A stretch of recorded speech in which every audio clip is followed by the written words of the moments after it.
अध्याय 3 ओवी 163. मृत गुरुपुत्र आणिला, तो तुवा पवाडा देखिला, तोही मी उगला कर्मी वर्ते. भगवंत अर्जुनाला कर्माचं महत्त्व समजावून सांगतायत. ते सांगतायत की ह्या मृत्यू लोकावर मनुष्य देह धारण करून आलेल्या प्रत्येकाला आपले कर्म कितीही अवघड किंवा कठीण वाटले तरी ते करावेच लागते.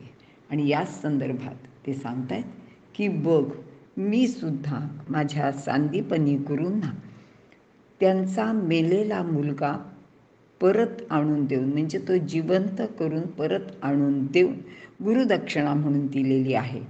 आणि ही गोष्ट तुला माहिती आहे.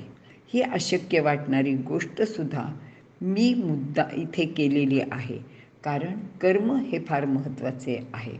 आणि तुलासुद्धा आपल्या कर्माला आणि कर्तव्याला पाठ फिरवता येणार नाही. आता ह्या गुरुदक्षिणेची गोष्ट थोडक्यात अशी आहे की आपल्याला सर्वांना माहिती आहे की बलराम आणि श्रीकृष्ण हे दोघेही सांदीपनी ऋषींच्या गुरुकुलात शिक्षण घेण्यासाठी गेले होते.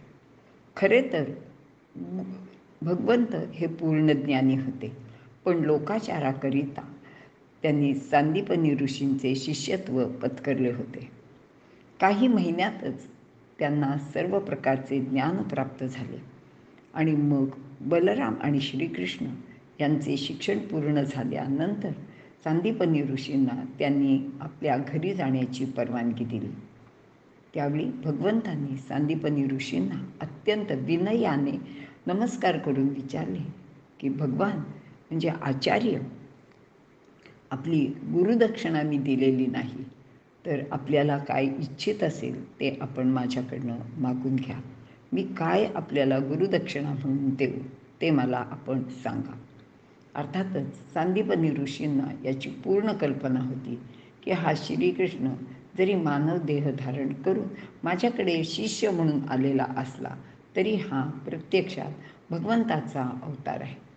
ते म्हणाले की नाही, तुम्ही माझ्याकडे शिकायला आलात, ह्यातच मला सर्व काही मिळाले. त्यानंतर ते आपल्या गुरुमातेला भेटायला गेले. आणि श्रीकृष्ण आणि बलराम आता आश्रम सोडून जाणार याचे त्यांना फार दुःख होत होते, कारण ती माता या श्रीकृष्ण आणि बलरामामध्ये आपला गमावलेला पुत्र कौशिक याला सातत्याने पाहत होती. मातेच्या डोळ्यात पाणी आल्यावर भगवंतांनी विचारले, माता काय झाले? आणि मग मातेने सांगितले की असे असे झाले. मग भगवंतांनी ठरवले की ठीक आहे, मी आपल्याला आपला पुत्र आणून देतो आणि तीच माझी गुरुदक्षिणा म्हणून आपण स्वीकार करा. अर्थातच हा मुलगा म्हणजे सांदीपनी ऋषींचा मुलगा, त्याचं नाव होतं कौशिक, हा प्रत्यक्षात काही वर्षांपूर्वी समुद्रावर स्नानाला गेलेले असताना समुद्रात बुडून नाहीसा झाला होता किंवा मरून गेला होता. भगवंताला ही गोष्ट कल्पना होती आणि ते समुद्राच्या काठी आले आणि त्यांनी समुद्राला सांगितले की माझ्या गुरूंच्या मुलाला तू गिळंकृत केले आहेस, तर त्याला तू परत दे.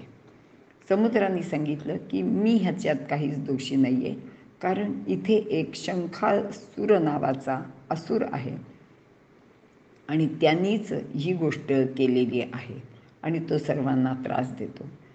अर्थात समुद्राकडनं ही गोष्ट कळल्यानंतर बलराम आणि श्रीकृष्णाने समुद्रात प्रवेश केला, शंखासुराला ठार मारले. त्यावेळेला गुरुपुत्र कौशिक शंखासुराला त्याचे उदरातही सापडला नाही, तिथे कुठेच सापडला नाही.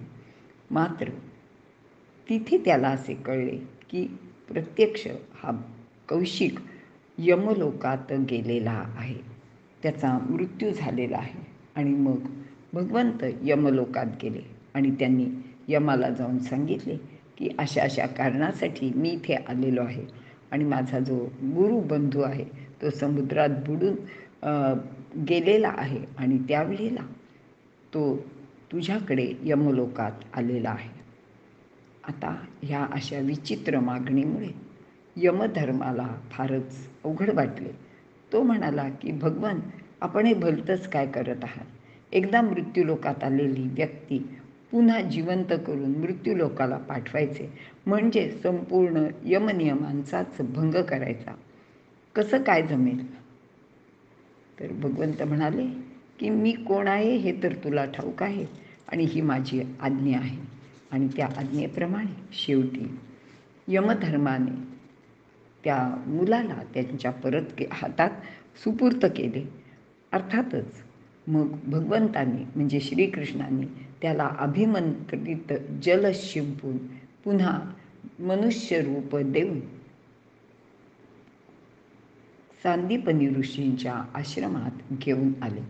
आणि अशा रीतीने भगवंतांनी आपली गुरुदक्षिणासुद्धा दिली.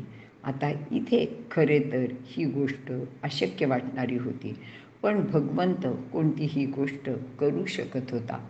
त्याला कोणतीच गोष्ट ह्या त्रिभुवनात अशक्य नाही.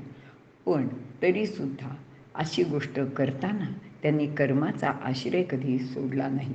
आणि अशाच रीतीने कर्माचे महत्त्व सांगण्यासाठीच भगवंतांनी म्हणजे श्रीकृष्णांनी अर्जुनाला या गोष्टीची इथे या ओवीद्वारे आठवण करून दिलेली आहे. आणि अर्जुनाने कर्माचे म्हणजे स्वधर्माचे आचरण करावे असे पुन्हा एकदा सांगितले आहे.